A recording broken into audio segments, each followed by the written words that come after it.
kepada kami. Bapa, kami rindu untuk mendengarkan firman-Mu pada pagi ini. Tuhan, berbicaralah kepada kami semua. Jadikanlah tanah hati kami sebagai tanah yang subur, di mana setiap benih firman-Mu akan tertanam dan tumbuh di hati kami. Dan kami percaya firman itu akan berakar serta berbuah, ya Tuhan. Firman itu akan menjadi hidup yang akan dinikmati oleh banyak orang. Terima kasih Bapa, urapi hamba-Mu, urapi kami semua. Kemuliaan Tuhan ada di tempat ini. Di dalam nama Tuhan Yesus Kristus kami berdoa. Amin. Silakan duduk Bapak Ibu. Shalom. Puji Tuhan, kita sudah ada kembali di tempat ini untuk beribadah. Setelah 1 minggu kita tidak berjumpa. Dan kita sudah memasuki minggu kedua ya.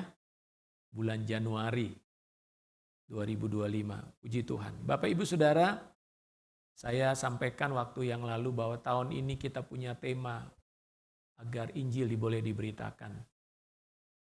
Kenapa pentingnya Injil diberitakan? Apa sih yang ada di dalam berita Injil itu? Sehingga semua orang perlu dengar. Bukan hanya saudara dan saya. Bukan hanya kita yang ada dalam ruangan ini. Tetapi seluruh dunia perlu mendengar berita Injil, saudara.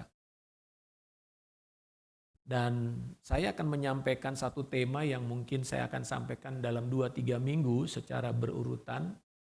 Dengan judul khotbah 7 rahasia Injil Yesus Kristus yang mengubah hidup manusia. Bahwa di dalam Injil ada rahasia Tuhan. Minggu lalu saya sudah membahas tentang ada kekuatan Tuhan yang menyelamatkan manusia. Injil adalah rahasia yang Tuhan singkapkan kepada manusia di akhir zaman. Bahwa dengan Injil inilah apa yang Tuhan sediakan bagi umat manusia itu boleh diwujudkan, saudara. Karena selama berabad-abad rahasia Injil itu seperti tertutup. Tapi ketika Yesus datang 2000 tahun yang lalu, maka berita Injil itu menjadi rahasia yang terbuka. Oleh karena itu betapa pentingnya semua umat manusia itu perlu mendengar berita Injil. Untuk itu mari kita membaca dulu di dalam Roma 3 ayat 23.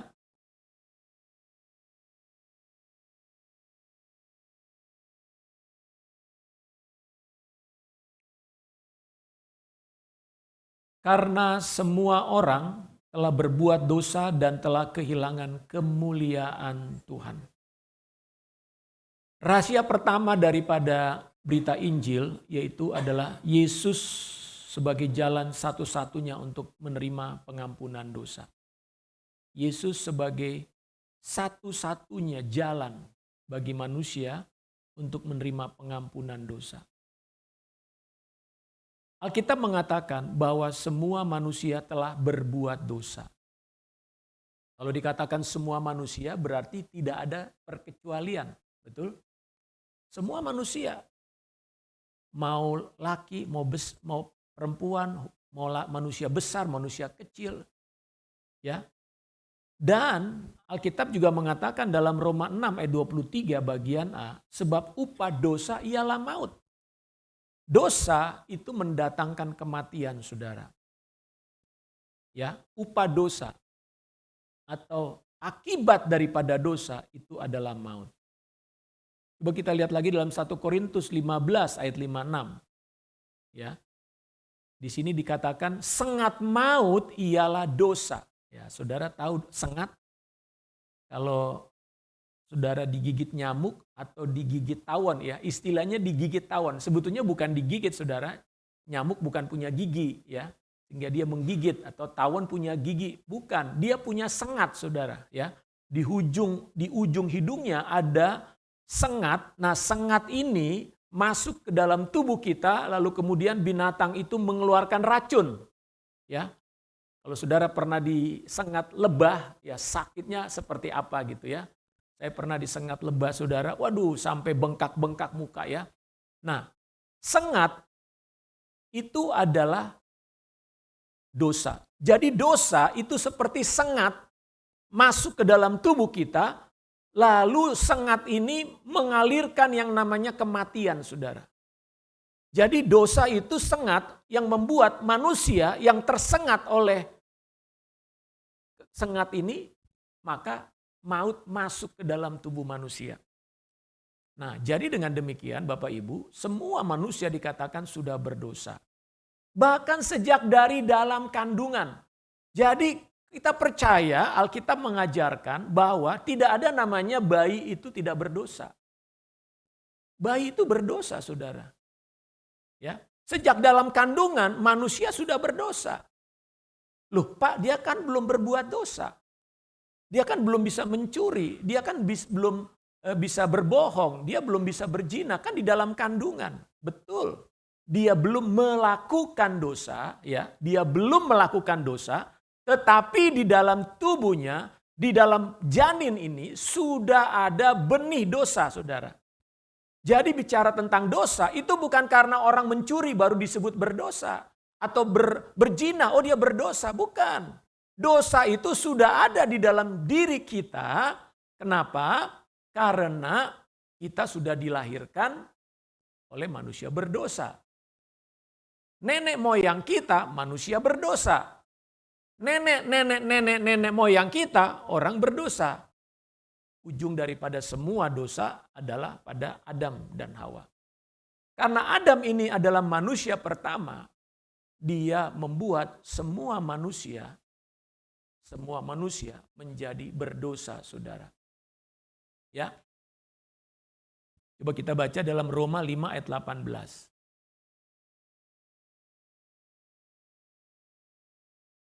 Sebab itu sama seperti oleh satu pelanggaran, ya. Satu pelanggaran aja nih. Pelanggarannya siapa? Pelanggarannya Adam. Adam melanggar. Hanya satu pelanggaran Adam, ya. Adam gak berzina, betul? Adam gak mencuri, ya. Adam tidak berbohong.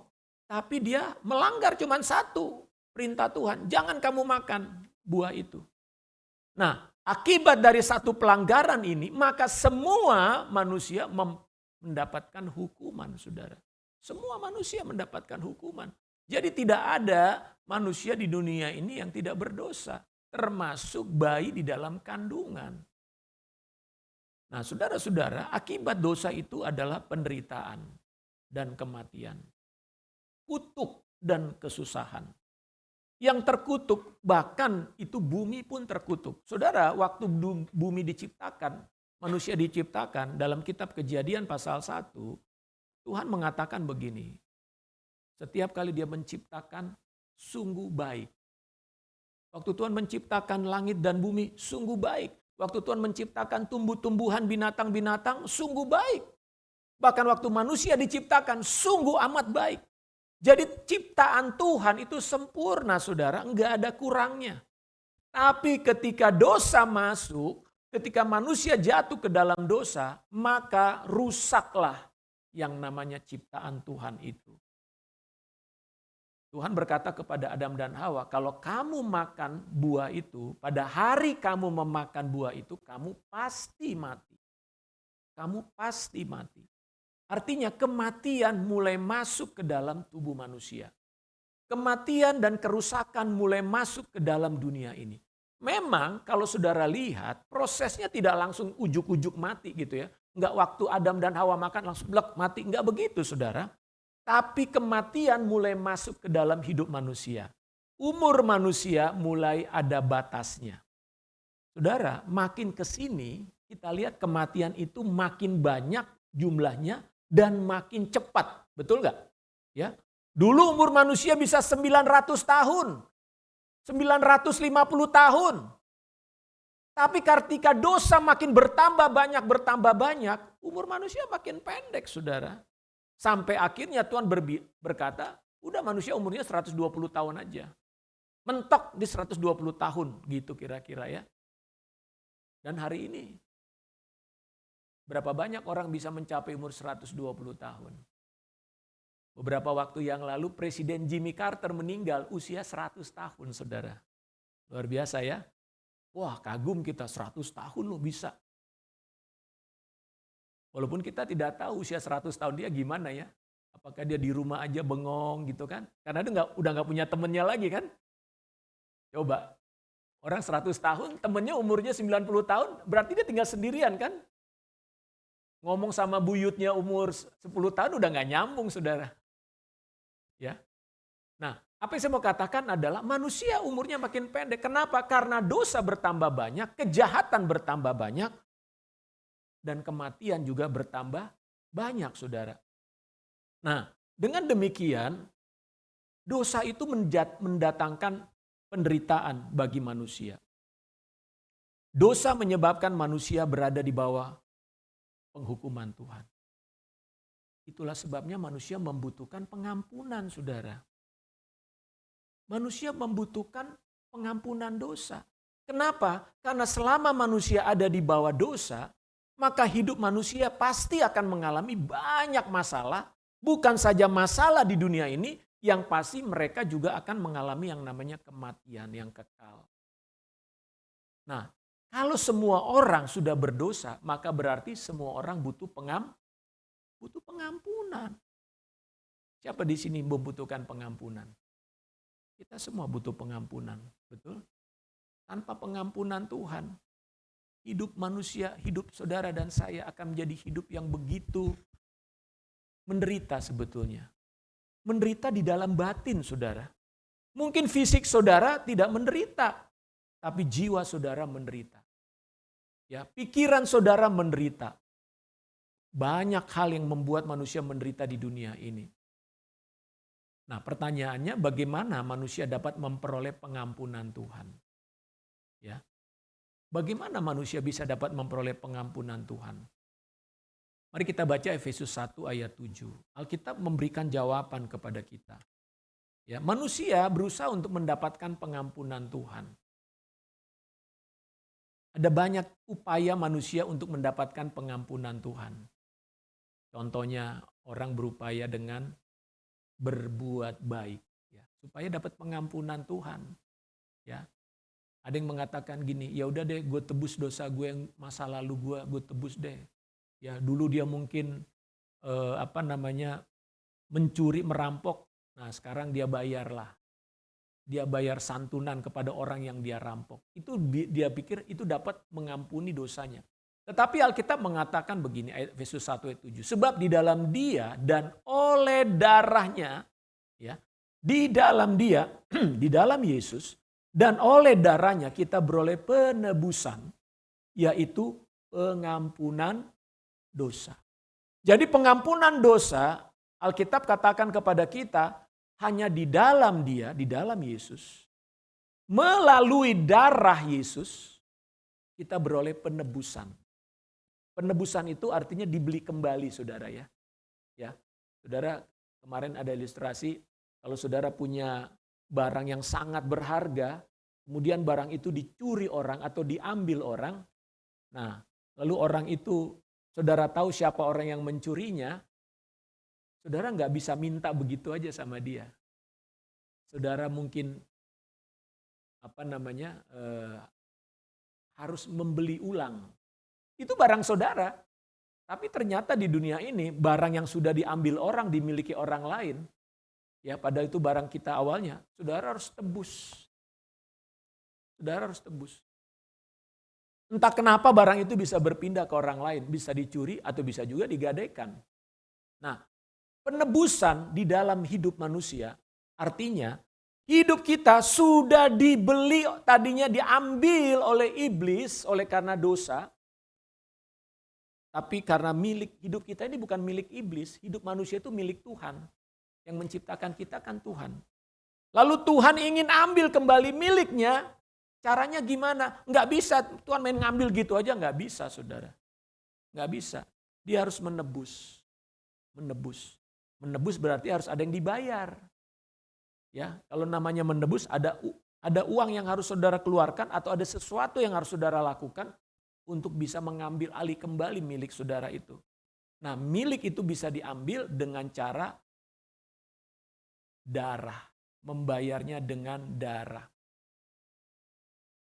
Kenapa saudara? Pengampunan dosa manusia hanya dapat dilakukan oleh Tuhan, yaitu dengan korban darah Yesus. Darah itu adalah nyawa manusia. Ya, darah itu bicara nyawa, ya. Makanya Tuhan melarang saudara makan darah, ya. Jangan makan darah. Karena darah itu adalah nyawa. Nah, manusia berdosa hanya dapat ditebus dan diampuni melalui korban darah manusia juga. Nggak bisa dengan uang. Nggak bisa dengan uang. Uang manusia nggak cukup membayar nyawanya. Dan kalau bisa, berarti yang bisa membayar nyawa hanya orang yang punya uang. Betul nggak? Kalau saya nggak punya uang, saya nggak bisa membayar nyawa saya. Ya udahlah, mati aja mendingan. Tapi Tuhan tidak mau melakukan itu dengan cara membayarnya dengan uang atau benda-benda, enggak. Ada hukum yang mengatakan begini, mata ganti mata. Pernah dengar? Gigi ganti gigi. Nyawa ganti nyawa. Itu hukum berlaku ya. Hukum itu berlaku.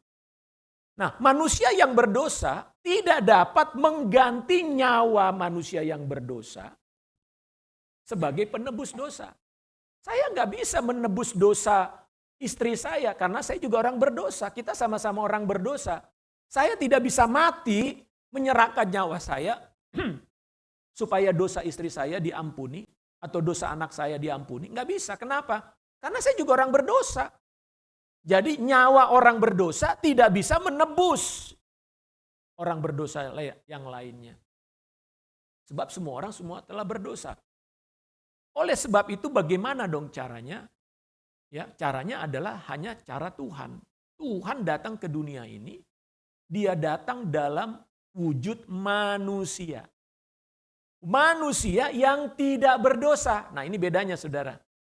Yesus itu datang ke dunia, dia adalah Elohim yang menjadi manusia, manusia yang tidak berdosa. Kenapa tidak berdosa? Karena dia tidak lahir dari benih manusia. Kita menjadi orang berdosa karena kita lahir dari benih orang tua kita yang berdosa. Benih yang berdosa akan melahirkan manusia yang berdosa. Ya kalau benih mangga pasti menghasilkan buah mangga. Kalau benih mangganya asem pasti buah mangganya asem juga, betul nggak? Itu hukum alam kan? Nah, jadi kalau Tuhan datang ke dalam dunia, dia datang dalam wujud manusia yang tidak berdosa karena dia tidak lahir dari benih manusia yang berdosa. Jadi jangan dikatakan bahwa Yesus itu adalah hasil pernikahan Maria dengan Yusuf, bukan, ya. Atau Maria dengan Roh Kudus, karena ada yang mengatakan seperti itu. Oh, jadi Maria menikah dengan Roh Kudus, maka lahirlah Yesus. Bukan menikah, ya. Bukan menikah, artinya tidak ada hubungan badan antar manusia di situ. Tetapi Roh Kuduslah yang berinkarnasi di dalam rahim. Ya, di dalam rahim, berinkarnasi. Jadi Tuhan itu adalah roh, dia merubah wujudnya menjadi manusia di dalam rahim manusia. Supaya apa? Supaya lahir manusia yang tidak berdosa. Satu, Yesus lahir dalam keadaan tidak berdosa. Yang kedua, Yesus tidak berbuat dosa. Selama hidupnya di muka bumi ini, Yesus hidup suci, saudara. Dia hidup suci. Nabi-nabi, dia lahir berdosa dan dia melakukan dosa. Ada nabi-nabi di dunia ini lahir sudah dalam keadaan berdosa. Karena dia lahir dari benih manusia yang berdosa. Tapi Yesus lahir dalam keadaan tidak berdosa. Yang kedua, sepanjang hidupnya Yesus hidup suci, saudara. Dia melakukan sepenuhnya apa yang menjadi perintah Tuhan. Saudara paham di sini? Karena Yesus manusia tidak berdosa dan dia hidup dalam keadaan yang suci, ya. Yesus lahir tidak berdosa dan hidup tidak berdosa, maka dialah satu-satunya manusia yang dapat mengampuni dosa manusia. Kenapa? Karena dialah yang layak untuk bisa menebus manusia yang berdosa. Ingat, tadi saya bilang bahwa manusia berdosa tidak bisa, nyawa saya tidak bisa menebus dosa istri, anak-anak saya, apalagi dosa kalian semua. Saya nggak bisa dan juga mungkin nggak mau juga kali ya. Ya, kita manusia nggak mungkin menebus dosa sesama kita manusia, nggak bisa, saudara. Walaupun saya sangat mengasihi istri saya, kematian saya tidak pernah bisa mengampuni dosa-dosa dia. Nggak bisa, saudara. Nah, oleh karena itu hanya Yesus satu-satunya. Dialah satu-satunya yang dapat. Karena apa? Darahnya darah yang suci, saudara. Ini bedanya ya. Darah saudara dengan darah Yesus. Kita darah yang sudah berdosa, tetapi Yesus darahnya suci. Itulah sebabnya darah yang suci ini bisa menebus, bisa membeli kembali nyawa manusia yang berdosa. Nah, untuk menebus itu Yesus harus mati. Kenapa harus mati? Dia harus mati dengan mengeluarkan darah. Matinya harus mengeluarkan darah, saudara. Kalau Yesus cuma mati di tempat tidur, nggak mengeluarkan darah, tidak bisa menebus dosa. Jadi kenapa Yesus harus mati, tapi harus mengeluarkan darah? Karena untuk menyelamatkan manusia yang berdosa, harus nyawa. Nyawa itu ada di dalam darah. Jadi darah itu harus tumpah, saudara. Itulah sebabnya kenapa Yesus harus mati di atas kayu salib. Supaya darahnya tertumpah bagi manusia dan bagi bumi ini. Amin. Nah, dengan demikian pengampunan itu dapat dilakukan. Mari kita baca di dalam Injil Matius 26 ayat 28. Ini sering kita baca ya. Sebab inilah darahku, darah perjanjian yang ditumpahkan bagi banyak orang untuk pengampunan dosa. Ya. Jadi kalau ada yang bertanya kepada saudara, kenapa Yesus mesti mati di atas kayu salib? Ya memang karena yang bisa mengampuni dosa, menebus nyawa manusia itu harus nyawa. Nyawa ditebus dengan nyawa, mata ganti mata, gigi ganti gigi. Nyawa harus ditebus dengan nyawa. Nah, nyawa Yesus itu ada di dalam darahnya. Dan hanya darah Yesus yang layak, yang pantas, yang bisa menebus nyawa manusia. Kenapa? Ada dua alasan tadi saya katakan. Yang pertama, Yesus lahir sebagai manusia yang tidak berdosa. Yang kedua, dia hidup di dalam kesucian. Amin. Sepanjang umur hidup Yesus, Yesus tidak pernah berbuat dosa. Ya mungkin itu salah satu alasan kenapa Yesus tidak menikah. Ya. Dengan dia tidak menikah, artinya dia hidup dalam kesucian. Nah, kita kan suka memakai istilah, oh dia masih suci, masih perawan gitu kan. Masih perjaka. Nah, itu kan istilah dunia gitu ya. Tetapi untuk menyatakan kesucian Yesus, dia tidak menikah memang. Supaya dengan demikian dia bisa menjadi penebus bagi nyawa manusia. Jadi pengorbanan Kristus adalah satu-satunya jalan agar dosa manusia dapat diampuni untuk selama-lamanya. Nah sekarang itu disediakan oleh Tuhan bagi manusia. Jadi manusia tidak perlu lagi mengorbankan apapun untuk bisa menebus nyawanya sendiri. Ya, saudara nggak perlu bayar uang, bayar segala macam saudara harus lakukan supaya nyawa saudara bisa ditebus oleh Tuhan, nggak perlu. Ya, manusia nggak perlu menebus nyawanya lagi, nggak perlu saudara. Saudara nggak perlu bayar apa-apa lagi untuk menebus nyawa saudara dari dosa, nggak perlu. Saudara hanya perlu percaya. Wah, luar biasa ya. Saudara hanya perlu percaya kepada Yesus. Nah, inilah Injil. Injil itu adalah kabar baik. Kabar baik yang pertama di dalam Injil adalah Tuhan telah mengampuni semua dosa manusia melalui Yesus Kristus yang mati, mengorbankan nyawanya, menumpahkan darahnya. Ya, dia mati bukan sekedar mati ya, bukan mati di tempat tidur, mati sakit, bukan. Yesus memang dia harus mati dengan menumpahkan darahnya. Jadi kalau ada yang mengatakan Yesus tidak mati, saudara, kalau Yesus tidak mati, tidak ada pengampunan dosa bagi manusia. Seandainya Yesus benar-benar tidak mati, ada yang mengatakan, oh Yesus nggak mati. Yang mati itu adalah orang yang diserupakan dengan Yesus. Maka tidak ada pengampunan dosa bagi manusia. Maka artinya dosa manusia sampai hari ini tetap ada, saudara. Saudara dan saya mau beribadah 7 kali di tempat ini, dosamu tetap ada. Kenapa? Kalau Yesus tidak mati. Jadi betapa berharganya kematian Yesus itu. Karena kematian Yesuslah maka kita tahu dosaku sudah diampuni. Terima kasih Tuhan. Saya nggak perlu bayar apa-apa lagi. Saya nggak perlu bayar dengan bahkan dengan nyawa saya sendiri. Saya nggak perlu. Saya hanya cukup datang dan percaya kepada Yesus. Itulah artinya Injil, saudara. Sekarang yang kedua, apa rahasia Injil yang kedua? Mari kita baca dalam Matius 19 ayat 16.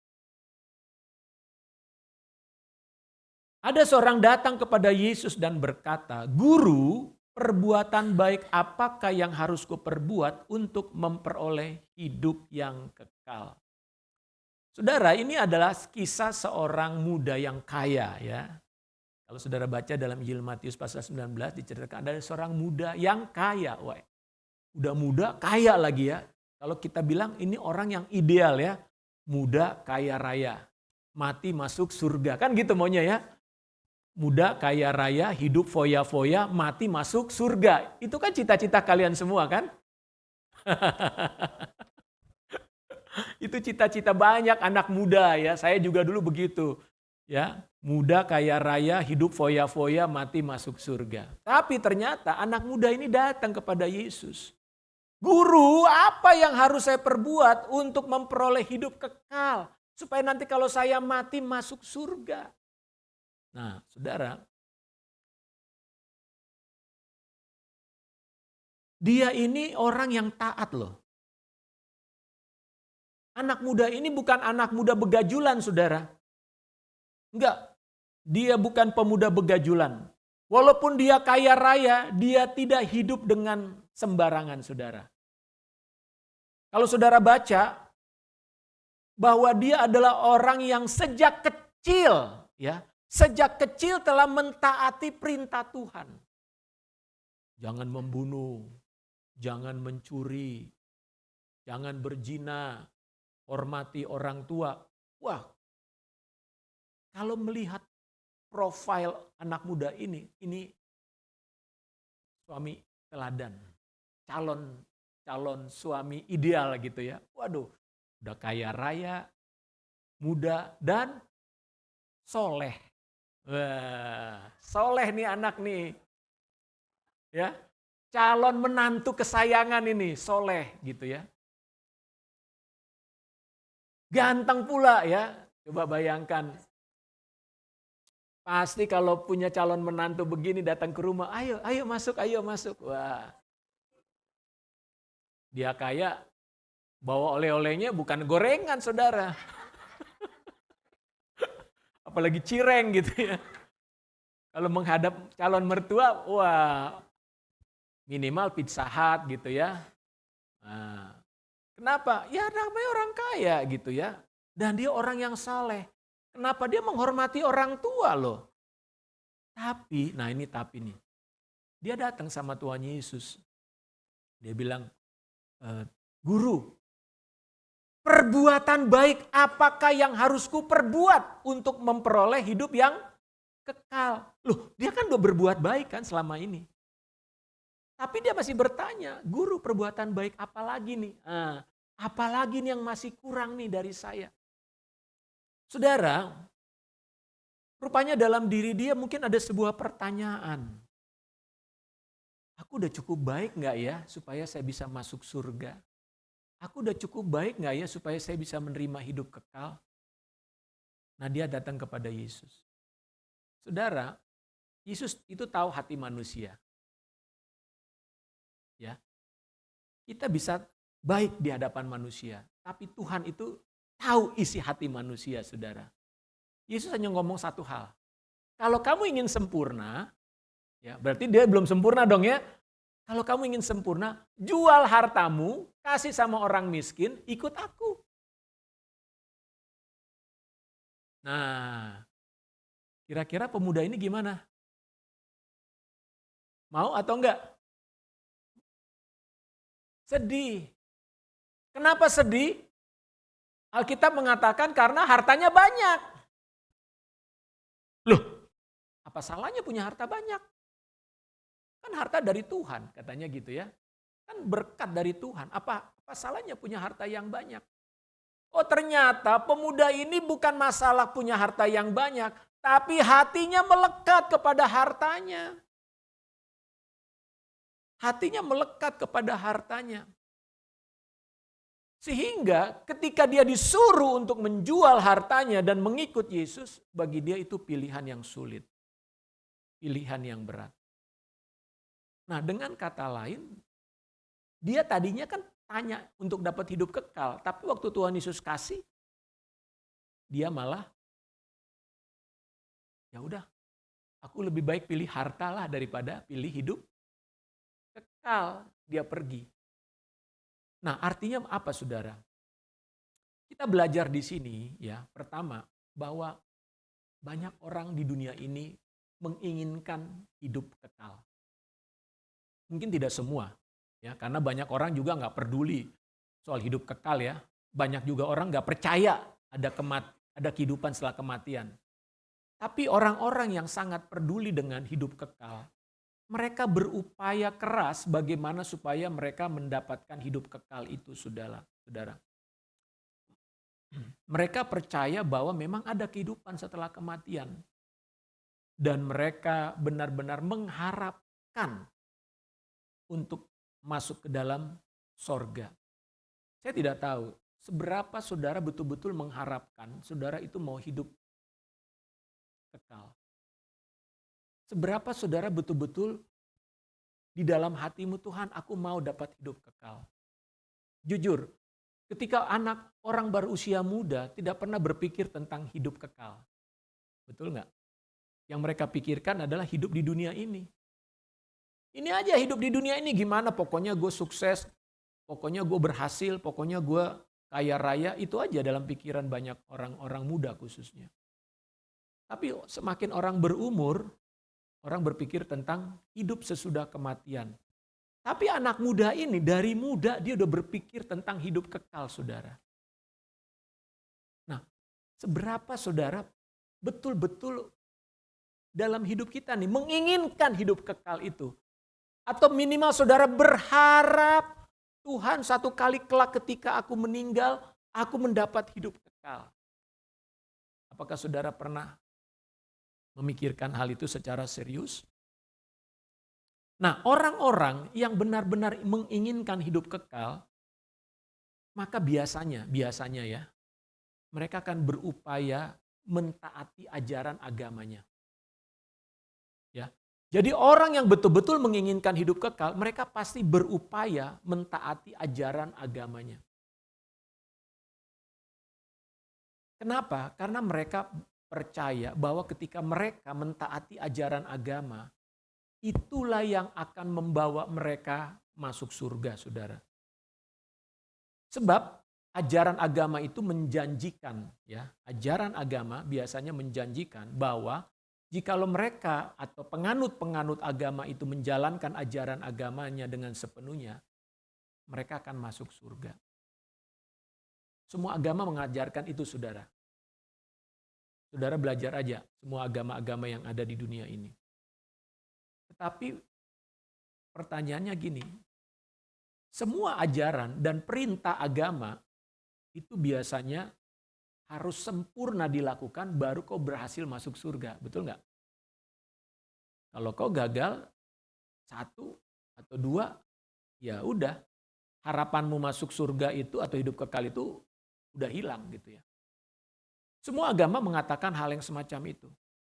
Namun pertanyaannya, seberapa banyak sih manusia di dunia ini yang bisa menjalankan semua perintah agama mereka? Adakah di antara manusia di dunia ini yang bisa sempurna menjalankan perintah agama dan melakukannya secara konsisten? Oke, saya menjalankan perintah agama saya. Hari ini, besok gimana? Minggu depan gimana? Ternyata manusia banyak gagal, saudara. Manusia nggak mampu menjalankan perintah ajaran agama mereka. Nabi-nabi pun banyak gagal, saudara. Alkitab aja menceritakan orang-orang yang dipilih Tuhan. Ada Daud, ada siapa lagi? Simson. Orang yang diberi kekuatan, perkasa oleh Tuhan. Gagal menjalankan apa yang Tuhan perintahkan. Jadi kalau berdasarkan upaya manusia untuk bisa mendapatkan hidup kekal dengan segala upaya mereka mentaati ajaran agama apapun itu, maka sebetulnya nggak ada manusia yang selamat, saudara. Nggak ada manusia yang bisa masuk ke hidup yang kekal. Nggak ada. Kenapa? Karena memang sulit menjalankan perintah agama itu sulit, saudara. Bahkan mustahil. Mustahil, saudara. Nah, banyak orang Kristen berpikir bahwa kita harus menjalankan 10 perintah Tuhan supaya masuk surga. Enggak, saudara. Saudara bisa melakukan 10 perintah Tuhan, saya mau tanya. Bisa? Mungkin bisa seminggu bisa. Setelah itu gagal. Jadi kalau ada orang berpikir bahwa orang Kristen harus melakukan 10 perintah Tuhan supaya bisa masuk surga, itu gatot, gagal total.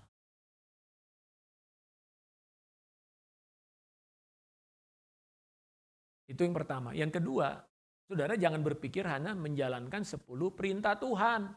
Saudara kalau mau menjalankan hukum Tuhan 613 hukum di dalam perjanjian lama. Lakukan itu semuanya. Kalau saudara berharap bahwa menjalankan perintah Tuhan adalah syarat untuk masuk surga. Atau mendapatkan hidup kekal. Tidak. Tidak mungkin. Tidak mungkin. Oleh karena itu, karena manusia tidak mungkin melakukan itu, nah Tuhan Yesus berkata kepada murid-muridnya, ternyata orang kaya ini gak bisa masuk surga. Udah kaya, baik, gak masuk surga juga. Lah gimana dong? Matius 19 ayat 26 kita baca. Yesus memandang mereka dan berkata, bagi manusia hal ini tidak mungkin. Tetapi bagi Elohim segala sesuatu mungkin. Jadi untuk bisa masuk hidup kekal itu bukan usaha manusia. Itu bukan cara manusia.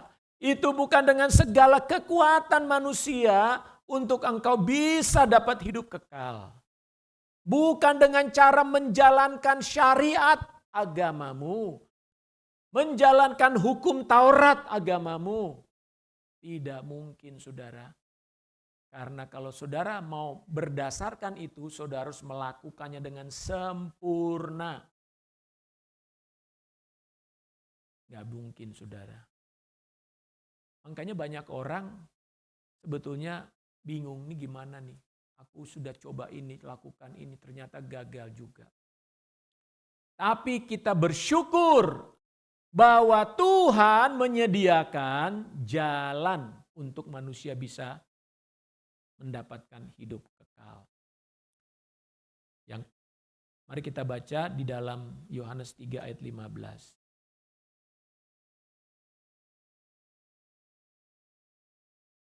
supaya setiap orang yang percaya kepadanya beroleh hidup yang kekal. Ayat 16, karena begitu besar kasih Elohim akan dunia ini, sehingga ia telah mengaruniakan anaknya yang tunggal, supaya setiap orang yang percaya kepadanya tidak binasa, melainkan beroleh hidup yang kekal. Ayat 15 dan ayat 16 sama-sama mengatakan, supaya yang percaya. Supaya yang percaya. Saudara, ternyata untuk mendapat hidup kekal itu haruslah saudara dan saya percaya. Percaya kepada apa? Percaya kepada siapa? Percaya kepada Yesus. Kenapa mesti percaya kepada Yesus? Karena kalau engkau berupaya dengan usahamu sendiri, mencoba mentaati semua hukum dan perintah-perintah dalam agamamu, engkau pasti gagal. Termasuk menjalankan ibadah, ya. Ada orang, aku mau berpuasa. Tapi puasa juga gagal. Betul nggak? Jadi manusia yang sudah berdosa ini kelemahannya banyak. Kita nggak mungkin bisa menjalankan perintah Tuhan 100%. Yang Tuhan tuntut 100%. Kalau 100 kurang 1% sama juga 0. Ya. Sekali lagi. 100% perintah Tuhan, saudara gagal 1, itu sama juga dengan saudara 0. Jadi kalau ada orang yang ingin membanggakan dirinya, gue berhasil nih melakukan ini, melakukan ini, melakukan ini. Tapi gagal 1, 0. Saya nggak berzina, Pak. Saya setia pada istri saya. Tapi melihat wanita, nafsu. Itu sudah berzina. Makanya para pria nih yang suka nonton pornografi, saudara harus hati-hati. Saudara udah berzina loh. Kenapa? Emang nonton pornografi, nggak nafsu? Nafsu kan? Itu kan berzina. Jadi berzina itu bukan artinya saudara itu pergi ke pelacuran, ya, melakukan hubungan seks dengan yang bukan istri, ya, atau suami. Jadi kalau dibilang kita ini gagal, ya pasti gagal melakukan apa yang dikatakan Tuhan. Itulah sebabnya manusia nggak bisa hanya dengan usahanya sendiri. Hanya anugerah Tuhan yang ada disediakan di dalam Yesus Kristus. Itulah sebabnya orang di Tuhan Yesus bilang gini, Tuhan bilang gini, kamu percaya aja deh sama anakku Yesus. Sudah, kalau kamu percaya kepada dia anakku Yesus, aku kasih kamu jaminan untuk hidup kekal. Wow. Saudara paham gak ini? Kalau saudara paham, saudara harusnya bilang, wow. Amazing. Kenapa? Ya ini sesuatu yang gak mungkin bagi saya, tapi hanya dengan percaya kepada Yesus. Aku diberikan hidup yang kekal. Kita baca lagi ayat 17. Sebab Tuhan Elohim mengutus anaknya ke dalam dunia bukan untuk menghakimi dunia, melainkan untuk menyelamatkannya oleh dia. Bayangkan Tuhan Yesus datang ke dalam dunia ini melihat manusia yang begitu bejat. Dunia sudah rusak dan bejat, tapi dia datang untuk mengampuni. Bandingkan waktu zaman Nuh. Coba waktu zaman Nuh apa? Tuhan melihat manusia sudah bejat, rusak semuanya. Yang Tuhan lakukan apa? Air bah. Tapi kalau orang percaya kepada apa yang dikatakan Nuh, mereka masuk ke bahtera, mereka akan selamat.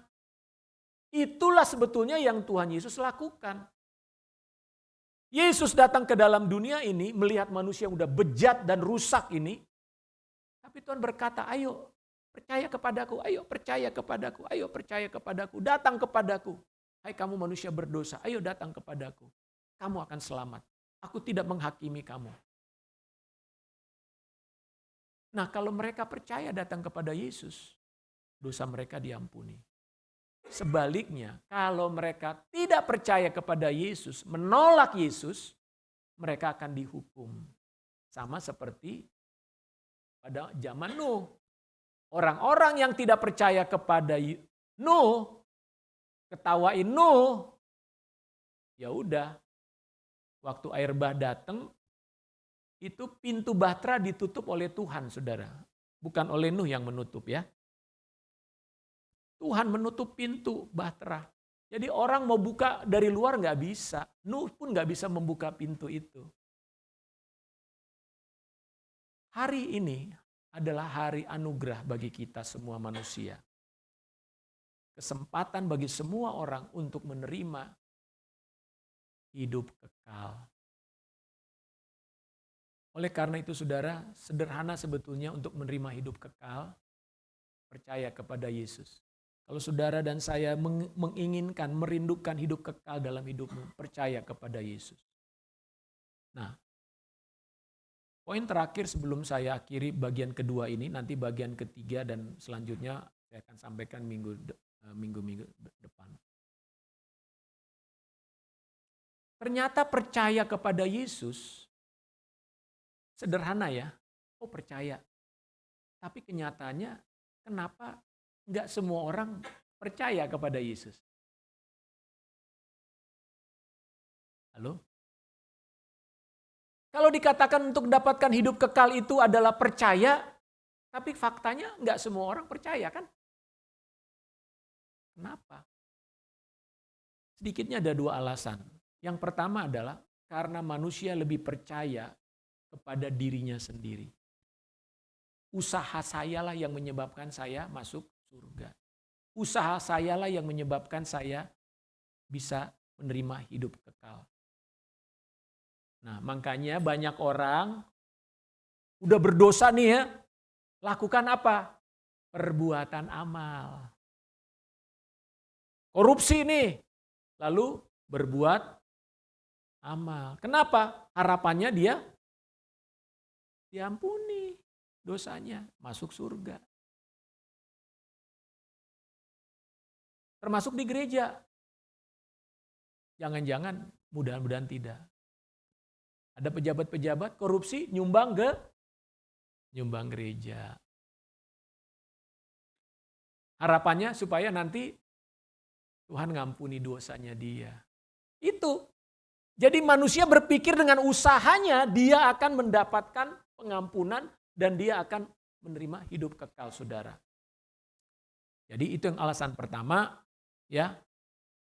Karena perbuatan baik manusia tidak cukup untuk membawa kita kepada keselamatan atau hidup kekal. Yang kedua, alasan yang kedua,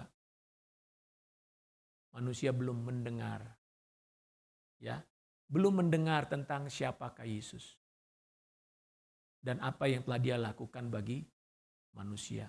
Saudara, jumlah penduduk manusia hari ini sekitar 8 miliar ya, 8 miliar. Saudara, begitu banyak. Sebagian besar dari penduduk manusia belum mendengar tentang Kristus. Kristus yang sudah datang ke dunia untuk mengampuni dosa-dosa kita. Oleh karena itu, Tuhan menyuruh kita pagi ini. Ada rahasia Injil yang sudah saudara dengar. Yang pertama, Yesus adalah jalan untuk pengampunan dosa. Yang kedua, Yesus adalah satu-satunya jalan untuk menerima hidup kekal. Ini adalah rahasia Injil yang banyak orang di luar sana belum tahu. Itulah sebabnya Tuhan menyuruh kita untuk beritakan Injil, saudara. Jangan simpan rahasia ini hanya bagi dirimu sendiri. Jangan simpan kebenaran Tuhan yang menyelamatkan manusia ini hanya bagi dirimu sendiri. Waktunya saudara untuk menceritakan tentang rahasia Injil ini kepada teman-temanmu, keluargamu, tetangga-tetanggamu, ya, teman nongkrongmu. Gak peduli dia agamanya apapun. Karena Yesus datang bukan hanya untuk orang Kristen. Yesus tidak ditujukan hanya untuk orang Kristen, saudara. Yesus adalah penyelamat dunia. Dia mati di atas kayu salib untuk seisi dunia. Maukah saudara berkata kepada Tuhan pada hari ini, Tuhan pakai saya untuk saya boleh menceritakan tentang rahasia Injil ini. Supaya orang-orang di sekitar saya boleh diselamatkan. Mari kita tundukkan kepala.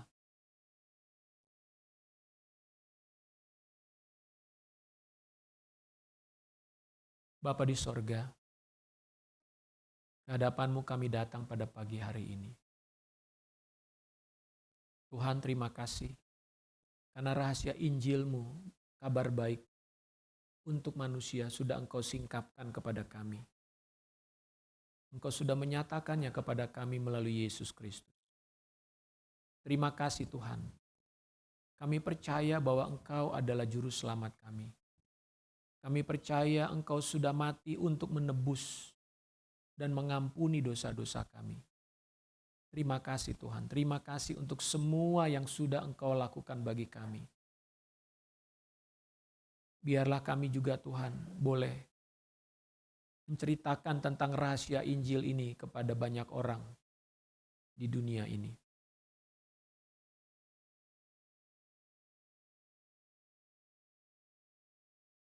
Bapak, Ibu, Saudara, bolehkah saudara mengingat beberapa nama yang saudara tahu mereka belum percaya kepada Yesus Kristus? Mereka belum percaya kemungkinan besar karena mereka belum mengenal, belum tahu siapa itu Yesus Kristus dan apa yang Yesus lakukan bagi diri mereka.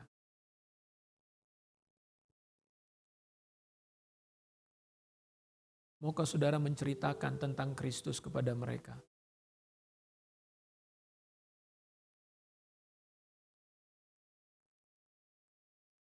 Kalau saudara mengasihi mereka, saudara sayang kepada orang-orang itu. Saudara tidak tega kalau mereka satu kali kelak akan mendapatkan hukuman dari Tuhan oleh karena mereka belum mendengar Injil. Maukah saudara berdoa kepada Tuhan pagi ini? Tuhan, aku mau berdoa untuk nama-nama ini. Sebutkan nama-nama mereka dalam doamu, saudara.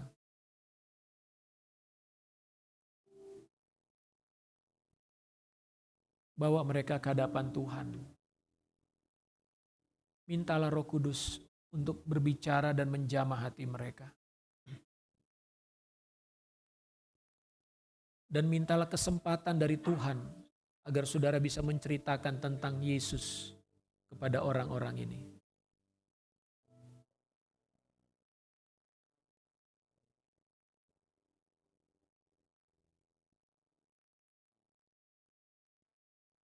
Saya beri waktu 1-2 menit untuk saudara berdoa secara pribadi.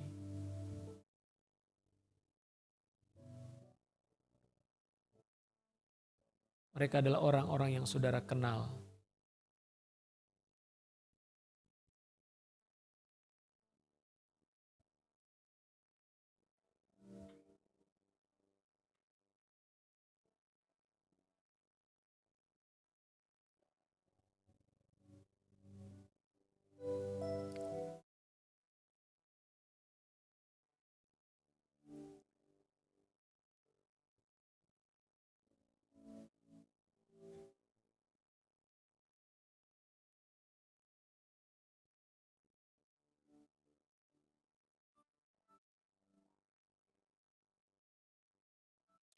Haleluya.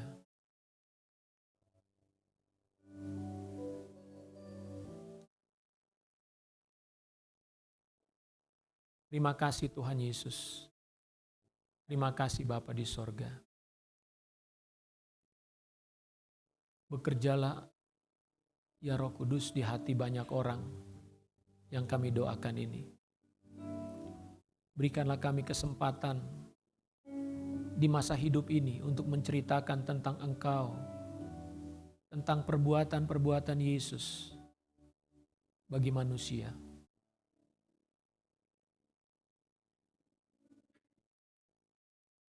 Kristus yang sudah mati menebus kami dengan darahnya, mengampuni dosa-dosa kami. Jika ada di antara saudara mungkin juga yang selama ini engkau berpikir bahwa engkau adalah orang yang berdosa, namun engkau juga membutuhkan pengampunan dosa dari Tuhan. Percayalah kepada Yesus Kristus dengan sepenuh hatimu. Dia sudah mati menumpahkan darahnya bagi engkau. Terimalah Yesus dalam hatimu, saudara. Percayalah kepada Yesus. Dia mengampuni seluruh dosa-dosamu.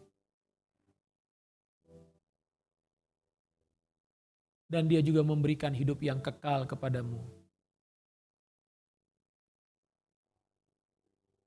Terimalah Yesus pada hari ini. Percayalah kepada Dia. Percayalah kepada Dia. Terima kasih Tuhan, Engkau yang memberikan kepercayaan di dalam hati kami. Engkau memberikan iman kepada kami ya Tuhan, untuk boleh mempercayai Tuhan Yesus.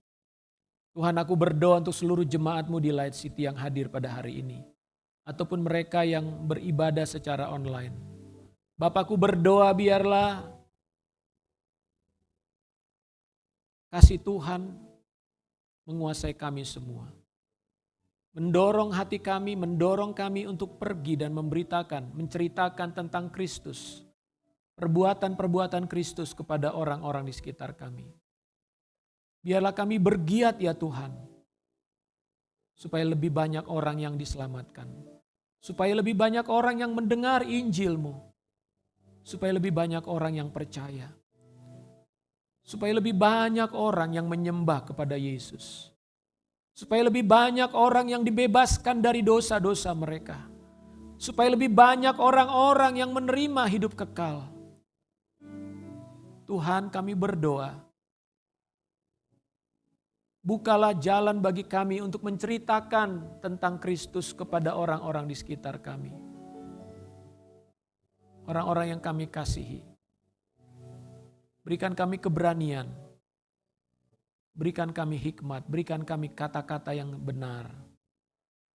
Terpujilah nama-Mu Bapa di sorga. Di dalam nama Tuhan Yesus Kristus.